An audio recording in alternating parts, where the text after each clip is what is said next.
추석 연휴 잘 보내셨습니까? 모닝쇼 이거지입니다. 자, 뉴욕 증시 추석을 지나고 나니까 바로 금리 인하라는 큰 이벤트부터 시작을 하고 있습니다.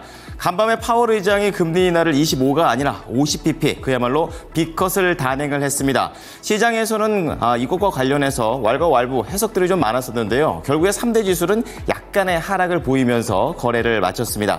다시 한번 금리 인하가 본격화되는 가운데 오늘 국내 시장에서는 어떤 것들을 봐야 될지 함께해 주시기 바랍니다. 자, 첫 번째 헤드라인부터 보겠습니다. 50bp 인하했습니다. 인하한 이유에 대해서 결정 배경에 대한 부분들을 설명을 했고요. 자, 그런 가운데 이날 금리 인하로 인해서 파생되는 나머지를 헤드라인으로 볼 수가 있겠는데요. 우선 미국의 달러화가 1년 2개월 만에 최저치를 기록을 하게 되면서 다시 한번 달러에 민감한 종목들을 봐야 될 때가 다가왔습니다. 자, 그런 가운데 비트코인은 이렇게 금리가 인하됐음에도 불구하고 오히려 하락하면서 6만 달러를 붕괴하는 흐름입니다. 자, 특징주 체크해 보겠습니다. 애플 쪽에서는 증권사의 호평 속에서 이날 M7 기업 중에서 오를 수 있었던 유일한 기업이 될 수 있었고요. 이제 그런 가운데 마이크로소프트와 블랙록이 손을 잡고 데이터 센터 쪽에 힘을 모은다라는 내용입니다. 종목은 엇갈렸지만 어쨌든 블랙록은 상승하면서 기대치를 키웠습니다. 자, 그런 가운데 GM과 같은 경우에는 현대차 말고도 금리 인하에 대한 효과로 상승을 했었는데요. 이날 완성차, 전기차 모두 다 포함을 해서 일제히 올라간 것은 아니고 종목별로 차별화 장세는 나왔습니다. 자, 마지막으로 반도체 관련해서는 장중에 변동성을 지속하다가 지수처럼 결국에는 하락하면서 거래를 마쳤습니다. 자, 그런 가운데 모닝뉴스로 오늘 6개 뉴스를 좀 체크해 볼 텐데요. 앞서 말씀드렸던 대로 특징주와 종목이 같은 게 있습니다. 바로 블랙록과 마이크로소프트 무려 40조 원 규모의 데이터 센터와 전력 인프라 펀드를 구성한다고 합니다.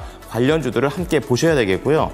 두 번째로 봐야 될 것은 3분기 실적과 관련해서 눈높이를 좀 낮추자라는 그런 내용입니다. 다시 한번 실적 이렇게 힘들 때 실적을 좀 많이 봐야 되는데 모멘텀이 좀 둔화된다는 측면이 있고요. 이제 마지막으로 시장이 흔들릴 때 밸류업과 관련된 종목들은 굳건한 모습들을 좀 보였었는데요. 관련해서 결과도 정리를 해보고 선방 이유도 알아보도록 하겠습니다. 자, 그런 가운데 모닝 리포트는 3가지 종목들을 준비를 해왔는데요. 첫 번째는 또 밸류업이면서 또 금리 인하하고도 연관성이 높은 하나금융지주가 되겠습니다. 3분기 이제 호실적인 전망이 되고요. 다시 한번 환율 민감주라는 측면에서 트렌드를 따라갈 것으로 보입니다.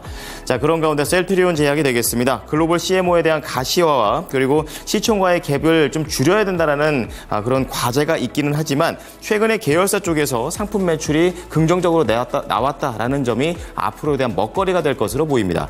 자, 그런 가운데 마지막으로 현대차 체크를 해보겠는데요. GM과의 협력에 대해서 분석을 하고 있는데요. 시너지가 난다면 현대차뿐만이 아니라 기아도 합류를 한다는 그런 내용들도 있고 다분히 미국뿐만이 아니라 더 큰 시장으로 나갈 수 있는 발판이 됐다는 관점입니다.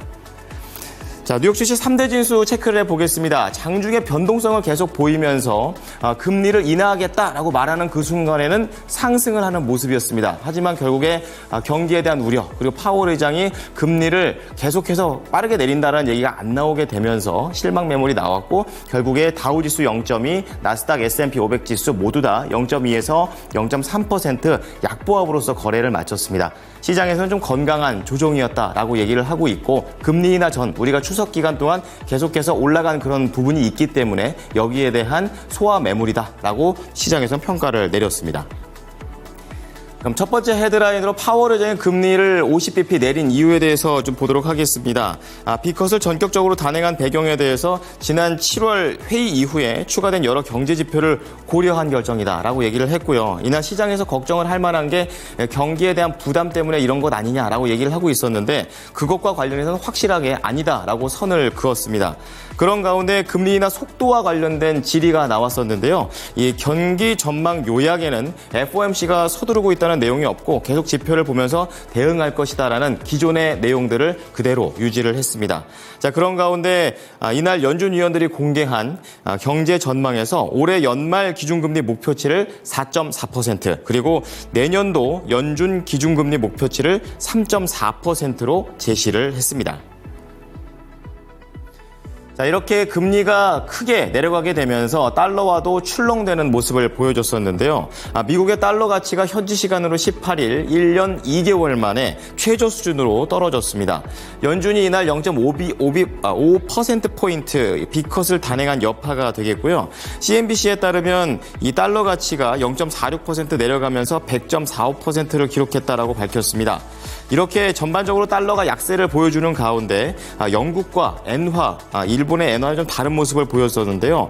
영국의 파운드화는 기준금리 동결 가능성, 그러니까 이 영국 자체의 동결 가능성 때문에 올랐고요. 일본의 엔화 같은 경우에는 오히려 상승세를 타면서 달러당 142엔까지 뛰었고 다시 한번 엔캐리 트레이드와 관련된 우려가 살짝은 불거지는 흐름이었습니다. 자, 마지막으로 B컷으로 인한 영향력, 세 번째가 바로 비트코인이 되겠습니다. 오를 줄 알았는데 떨어지는 그런 흐름을 보여줬습니다. 아무래도 이런 비트코인에 대한 부분은 금리와 관련돼서는 결국에 경기 침체로 가는 건 아니라는 우려가 코인 시장에 반영되는 모습이었었고요.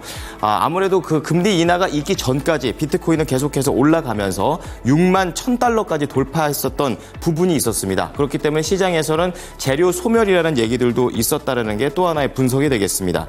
이날 비트코인이 하락하게 되면서 다른 알트코인들도 일제히 하락을 했는데요. 시총 2위 이더리움이 2.2%, 시총 5위 솔리나는 2.6% 각각 하락하게 되면서 전반적으로 약세장의 분위기를 보여줬습니다. 자, 이어서 특징주 체크해 보겠습니다. 애플 보겠습니다. 새로운 핸드폰을 냈지만 시장에서는 좀 그닥 평가가 좋지 않은 그런 모습이 되겠는데요.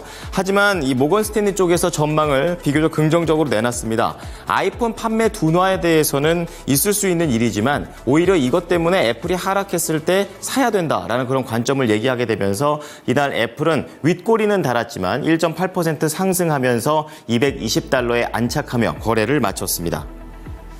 자, 두 번째는 블랙록 체크를 해보겠습니다. 마이크로소프트와 이 데이터 센터 쪽에 투자를 하기 위한 펀드를 조성한다라는 소식이 나왔습니다. 이날 2% 상승을 하면서 922달러의 거래를 마쳤는데요. 40조 원 규모의 펀드가 되겠고요. 마이크로소프트는 오히려 재료 소멸이다라는 그런 관점에서 블랙록과는 다르게 약세로서 거래를 마쳤습니다. 자, 세 번째 체크해 보겠습니다. GM이 되겠는데요. 금리 인하 효과로 인해서 올라가는 흐름입니다. 하지만 확실히 금리 인하는 강점이 되겠지만 매물이 소화된다라는 쪽에서의 단점으로 서로 상쇄되는 모습이 나와줬었고요. 결국에 윗꼬리를 달면서 2.4% 상승에 그치는 모습이었습니다. 자, 그런 가운데 GM과 포드는 올랐고 테슬라와 중국차 3인방의 일부 종목들은 내리게 되면서 자동차 관련된 종목들은 엇갈리는 흐름이었습니다. 자, 마지막으로 반도체 체크해 보겠습니다. 엔비디아를 좀 대표적으로 보도록 하겠는데요. 장중 내내 변동성을 보이게 되면서 금리 인하에 민감하게 반응하는 흐름을 보여줬고 결국에는 하락하면서 거래를 마쳤는데요. B컷으로 내린 것은 이 반도체 관련주들한테는 상승 재료가 됐지만 오히려 매물출에는 하락 재료가 되게 되면서 이렇게 줄다리기를 했습니다. 결국에 1.9% 하락하면서 113달러의 거래를 마쳤고요. 시간에서는 오히려 이러한 하락분을 살짝은 메꿔내는 모습들이 현재 연출되고 있습니다.